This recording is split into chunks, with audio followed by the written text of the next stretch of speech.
دجال کے بارے میں جو احادیث سے صحیحہ سے ہمیں معلومات پتہ چلتی ہیں، ایک تو یہ لفظ دجال جو ہے یہ دجل سے ہے۔ دجل کسے کہتے ہیں؟ فریب، دھوکہ کہتے ہیں نا، دجل کر رہا ہے، دجل۔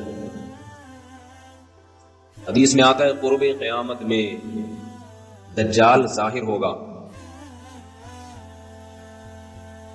اسے اللہ نے طاقتیں دی ہوں گی، بہت ساری قوتیں دی ہوں گی، زندہ کو مار دے گا اور مردے کو زندہ کر دے گا، اور وہ یہودیوں کی مدد کے لیے آئے گا۔ کس کی مدد کے لیے؟ اسرائیل کی۔ عجیب بات ہے کہ آج یہودی بھی دجال کا ہم سے زیادہ انتظار کر رہے ہیں۔ وہ اسے یہودیوں کے لیے نجات دہندہ سمجھتے ہیں، کیونکہ ان کی کتابوں میں پیش گوئیاں ہیں۔ اس سے محمد صلی اللہ علیہ وسلم کی صداقت کا بھی پتہ چلتا ہے کہ آپ صلی اللہ علیہ وسلم کی پیش گوئیاں ایسی پیش گوئیاں بھی ہیں جن کو غیر مسلم بھی تسلیم کرتے ہیں۔ اللہ نے پیغمبروں کو، پچھلے پیغمبروں کو اس کا وقت نہیں بتایا تھا کہ وہ کب ظاہر ہوگا، اس لیے حدیث میں آتا ہر پیغمبر نے اپنی امت کو اس سے ڈرایا ہے، اس کے فتنے سے بچنے کا حکم دیا ہے۔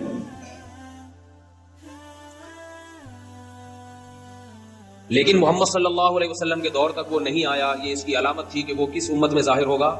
محمد صلی اللہ علیہ وسلم کی امت میں۔ اس کا فتنہ ہوگا کیا؟ وہ ایسے طاقت اور قوت کے کرشمے دکھا کر اپنے خدا ہونے کا دعویٰ کرے گا۔ سمجھ رہے بات کو کہ نہیں سمجھ رہے؟ جو ظاہر پرست لوگ ہیں، اور ہوگا کانا۔ حدیث میں آتا ہے کہ خدا کانا نہیں ہو سکتا، اللہ تو ہر عیب سے پاک ہے۔ یہ عجیب بات آپ کو بتاؤں کہ جو گمراہ لوگ ہوتے ہیں وہ کسی کی ایک صفت کو دیکھتے ہیں، اس کے ہزاروں عیوب کو نہیں دیکھتے۔ تو دجال کے طاقت اور قوت کو لوگ دیکھیں گے، لیکن اس کے عاجزی کو، اس کے کاڑے ہونے کو نہیں دیکھیں گے لوگ۔ اتنا بڑا عیب ہے تجھ میں۔ آپ نے فرمایا کہ تمہارا رب کاڑا نہیں ہو سکتا، اور اس کی پیشانی پر واضح لفظوں میں کافر لکھا ہوا ہوگا، کافر۔ یہ بھی علامت ہوگی کہ جھوٹا ہے، کذاب ہے۔ لیکن ظاہر پرست لوگ اس کی طاقت کو دیکھ کر اس پر ایمان لائیں گے۔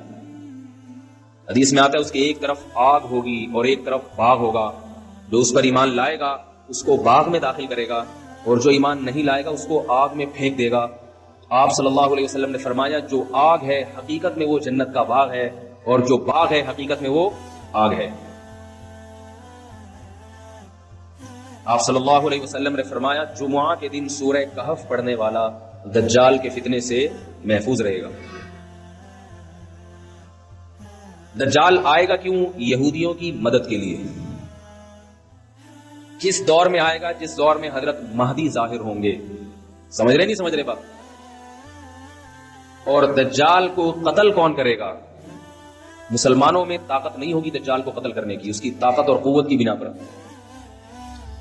آپ صلی اللہ علیہ وسلم نے فرمایا، روایات میں آتا ہے عصر کی نماز کا وقت ہوگا، حضرت مہدی شام میں، جہاں آج بڑی لڑائیاں ہو رہی ہیں، اللہ تعالیٰ ان مسلمانوں کی مدد فرمائے، شام کی مسجد میں دمشق میں حضرت عیسیٰ، حضرت امام مہدی وہ امامت کے لیے عصر کی نماز میں کھڑے ہوں گے مصلی پر۔ اچانک جب اقامت سے فارغ ہوں گے دیکھیں گے کہ آسمان سے حضرت عیسیٰ ابن مریم علیہ الصلوۃ والسلام فرشتوں کے کندھوں پر ہاتھ رکھ کے نیچے کی طرف نازل ہو رہے ہیں۔ یہ بات یاد رکھیے، یہ بات قرآن سے بھی ثابت ہے، صحیح احادیث سے بھی، کہ حضرت عیسیٰ علیہ السلام پر موت واقع، بولو بھائی، نہیں ہوئی ہے، کیونکہ اس بات کو قرآن نے بہت واضح انداز میں بیان کیا، احادیث میں یہ بات بہت کثرت سے وارد ہوئی ہے۔ لہذا جو شخص حضرت عیسیٰ کی موت کا قائل ہے وہ اسلام سے خارج ہے۔ یہ میں اس لیے کہہ رہا ہوں کہ قادیانی حضرت عیسیٰ علیہ السلام کی حیات کے قائل نہیں ہے، موت کے قائل ہیں۔ کیوں قائل ہے، اس میں ان کی کیا سیاسی فائدے ہیں، یہ ایک الگ ٹاپک ہے، لیکن ہم اہل اسلام کا یہ بالاتفاق عقیدہ ہے کہ اللہ نے حضرت عیسیٰ ابن مریم کو زندہ، موت دیے بغیر زندہ آسمانوں پہ اٹھایا، اور حضرت عیسیٰ ابن مریم علیہ الصلوۃ والسلام قرب قیامت میں حضرت مہدی کے دور میں نازل ہوں گے۔ تو یاد رکھو یہ قادیانیوں کا نظریہ ہے کہ حضرت عیسیٰ پر موت واقع ہو گئی ہے، اہل اسلام کا عقیدہ ہے۔ قرآن میں بھی اللہ نے فرمایا بل رفعہ اللہ الیہ، فرمایا وما قتلوہ وما صلبوہ، عیسیٰ کو نہ قتل کیا یہودیوں نے، نہ صلیب پر لٹکایا، جس کو صلیب پہ لٹکایا تھا وہ حضرت عیسیٰ کی شکل کا کوئی آدمی تھا. اللہ نے معاملہ ان پہ مشتبہ کر دیا اور حضرت عیسیٰ کو اللہ قرب قیامت میں نازل کریں گے. تمام اہل کتاب وَإِن مِّنْ أَهْلِ الْكِتَابِ إِلَّا لَيُؤْمِنَنَّ بِهِ قَبْلَ مَوْتِهِ, حضرت عیسیٰ کی موت سے پہلے اس وقت جتنی عیسائی ہوں گے وہ تمام کے تمام حضرت عیسیٰ کے ہاتھ پر اسلام قبول کریں گے. اور رسول اللہ صلی اللہ علیہ وسلم نے فرمایا جب حضرت عیسیٰ علیہ السلام نازل ہوں گے قرب قیامت میں تو حضرت مہدی ان کے اکرام میں مصلی ان کے لیے خالی کر دیں گے. حضرت مہدی حضرت عیسیٰ کے لیے مصلی خالی کر دیں گے کہ آپ نماز پڑھائیں. اس سے پتہ چلتا ہے کہ اگر کوئی بزرگ آئے تو امام کو چاہیے کہ اس کے اکرام میں, اگر وہ بزرگ امام سے اوپر والے مرتبے کا ہے, اس کے اکرام میں اس کو نماز کی پیشکش کرے کہ آپ نماز پڑھائیں. حضرت عیسیٰ علیہ السلام اس پیشکش کو مسترد کر دیں گے اور کہیں گے کہ اس کام کے لیے اللہ نے تمہیں ہی منتخب کیا ہے. کیوں؟ اس لیے کہ حضرت عیسیٰ اگر امامت کر لیتے تو یہ اس کی علامت ہوتی کہ محمد صلی اللہ علیہ وسلم کی بجائے اب حضرت عیسیٰ علیہ السلام اس امت کے نائب ہیں. اس میں اشارہ کر دیا کہ نہیں, اس امت کے امام اب بھی محمد صلی اللہ علیہ وسلم ہی ہے اور انہی کے امتی ہی امامت کریں گے. بتا دیں گے میں امامت کرنے کے لیے نہیں آیا. پھر کیوں آئے بھائی, کیوں آئے؟ یہودیت سے انتقام لینے کے لیے. سمجھ رہے ہیں بات کو؟ اور اس امت کو اللہ نے جو کام دیا ہے لیظہرہ علی الدین کلہ, کہ یہ دین تمام ادیان پہ غالب آ جائے, اسلام کی حکومت پوری دنیا پہ قائم ہو جائے. اس دین کی تکمیل میں چونکہ سب سے بڑی رکاوٹ یہودی ہے, لہذا اس یہودی کے خلاف علم جہاد بلند کرنے کے لیے یہ پیشگوئیاں محمد صلی اللہ علیہ وسلم 1400 سال پہلے کر رہے ہیں. اور آج اگر دنیا کے حالات دیکھیں, آپ دنیا کے حالات دیکھیں تو آج زمینی حقائق بتا رہے ہیں کہ اسلام کا سب سے بڑا دشمن کون ہے؟ اسرائیل ہے, جو امریکہ کو استعمال کر رہا ہے اپنے مفاد میں, برطانیہ اور امریکہ کو, اور امریکہ اسرائیل کے مفاد میں استعمال ہو کے اپنے آپ کو بھی برباد کرتے چلے جا رہے ہیں. یہ نہیں دیکھ رہے کہ ہمیں اس سے کیا نقصان ہو رہا ہے. حضرت عیسیٰ علیہ السلام نازل ہونے کے بعد محمد صلی اللہ علیہ وسلم نے ارشاد فرمایا عصابتان من امتی احرزہم اللہ من النار, عصابت تغزو الہند وعصابت تغزو مع عیسی ابن مریم.